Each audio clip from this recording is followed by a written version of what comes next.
Alaina Beira, Rasul Productions, wisdom to working. My baby, I will love you till forever.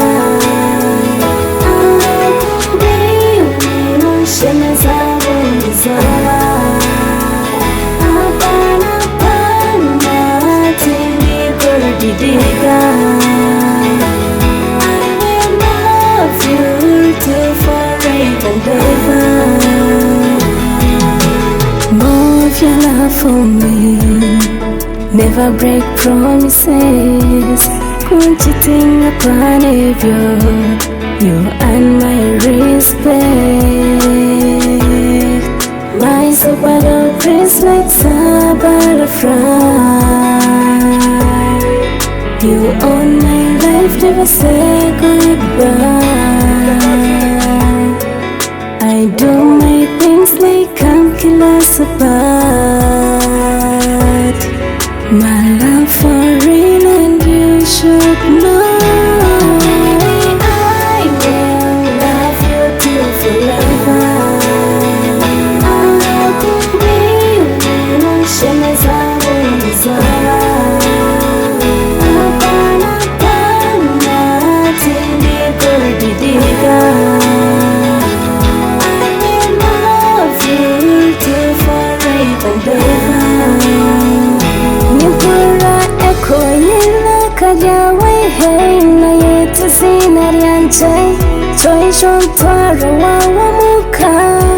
Nyiguro mutima gwanje otanyale kamalesi ninyenda businje omu magala ganje musheneza butosha bulikile kandi nkweta wanje busheshe bwile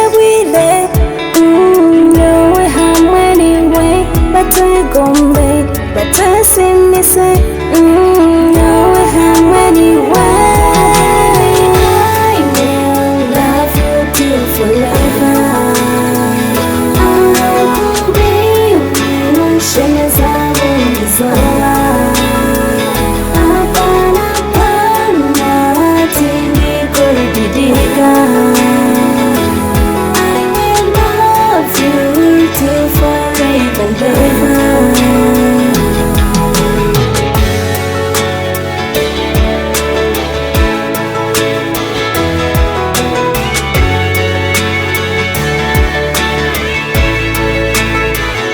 Tatwala hamizi ndewe nyanyuzi yomu mikono yawe with the blue lighters and love sound. Feelings stress yona muli roto muli tekateko honi wendi kukunda bread and butter ano mata yamatesi wanagambe Productions Beka forever. High vibe ukamulisho Jawake mkura Alaina Beira Need forever. Love you till forever.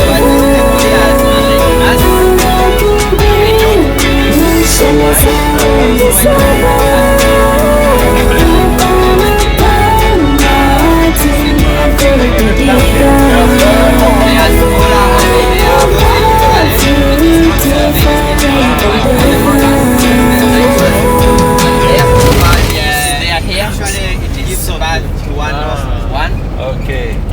And remember, the silverback has the rights to mate with all the females.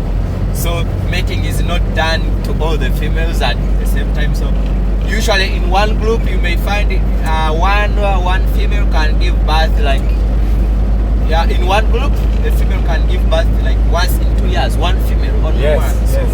their rate of production is very low. That's why they are critically endangered. I understand, yes. Yeah, but still, if they produce on a larger scale, they produce so much, it is still bad because the forest is small. So if the population becomes so big, yes, what will they eat and where will they go? Effectively, and yes. even people up today are still trying to encroach on the forests. There is a forest, not windy and not Mugahinga. There is a small forest. It is called a chia forest. We have a population of the Batwa that live near it. So every day they go into the forest because they have their projects in the forest for beekeeping. They go into the forest to check on their bees and then back into the forest to collect medicine. So even up today they still go there in the forests. Even in windy, like in Homa, you saw those Batwa that live nearby. Nearby, yes. Yeah, they still access the forest for medicines. Okay, only for the medicine. Yeah, only for medicine. Not for hunt. No, not for hunting.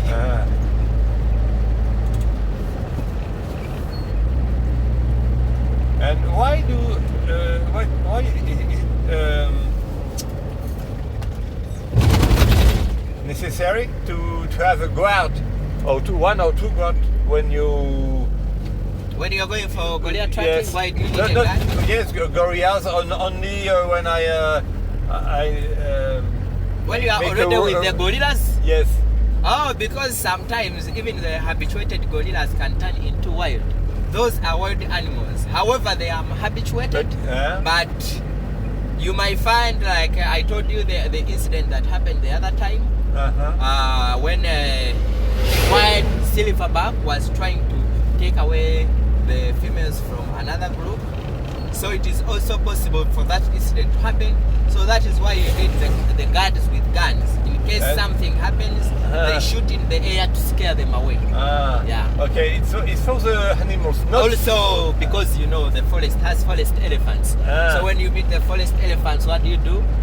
You are our visitor. You are our special guest. So it is their job to shoot in the air and scare them. Okay. So when they scare them, you are safe.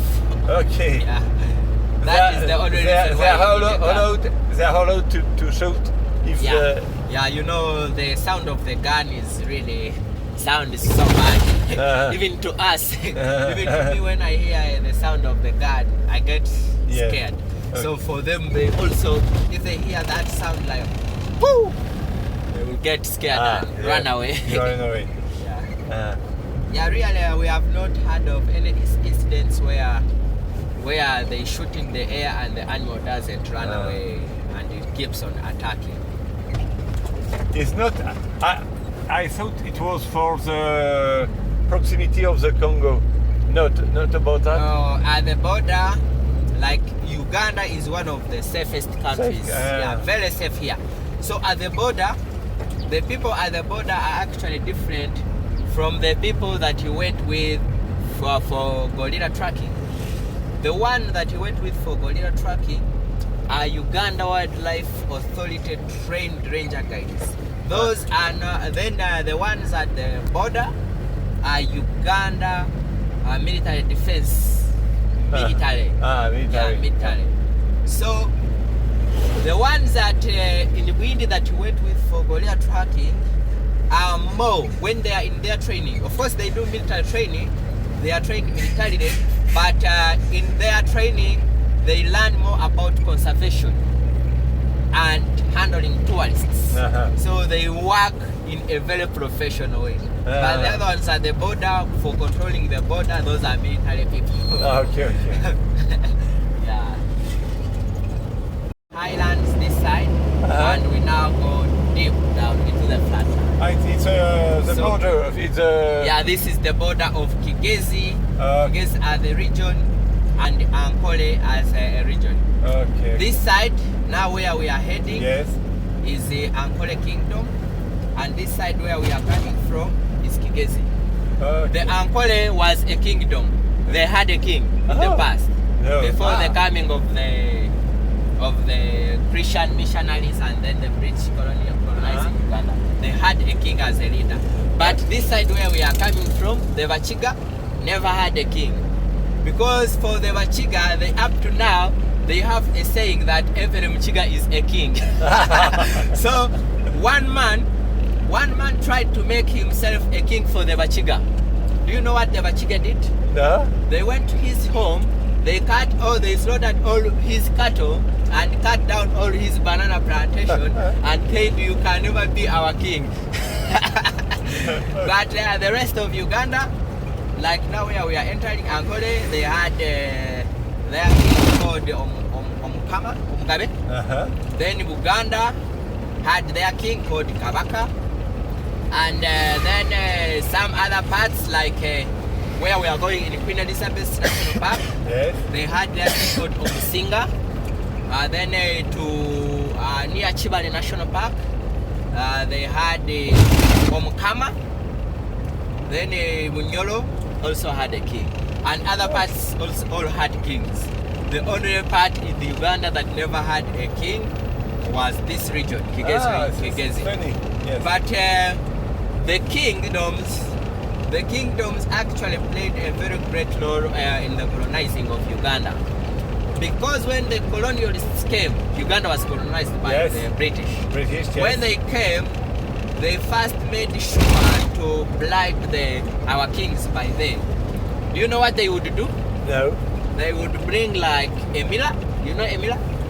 Like this. A miller. Yes. Big one, maybe in size. Yes. And then they will exchange it with the king.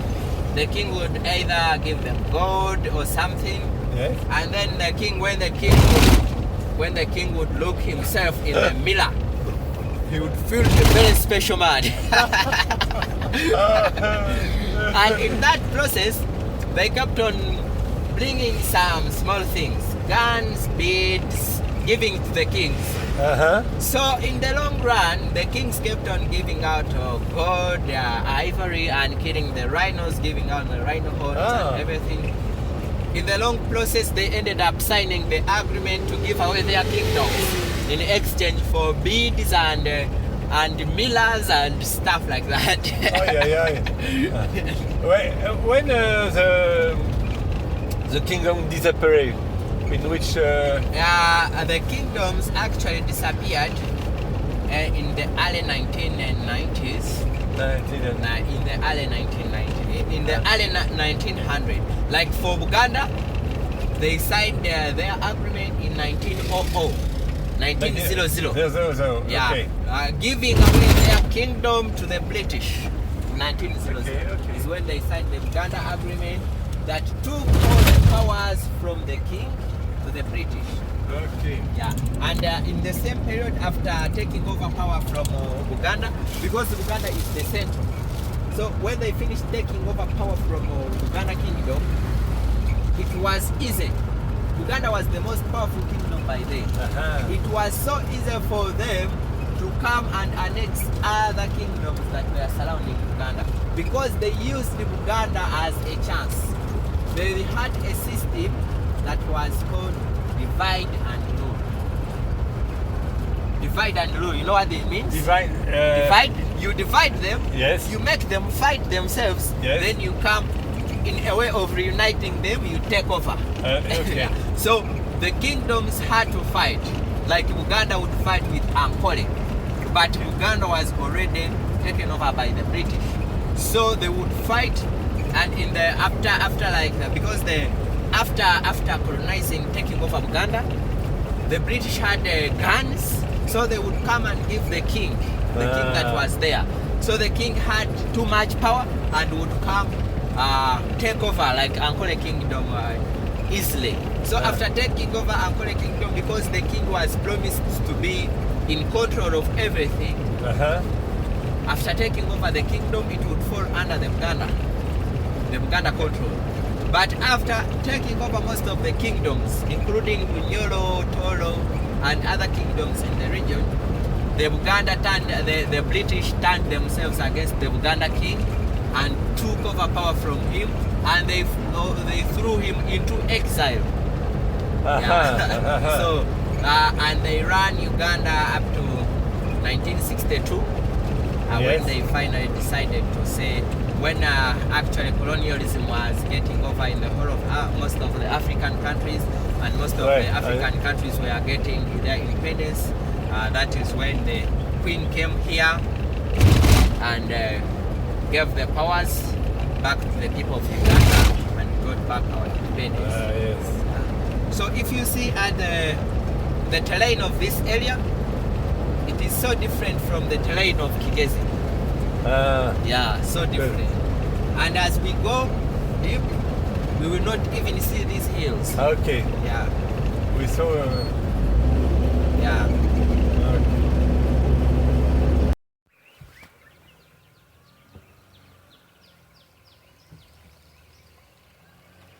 Kukashoka tali hadi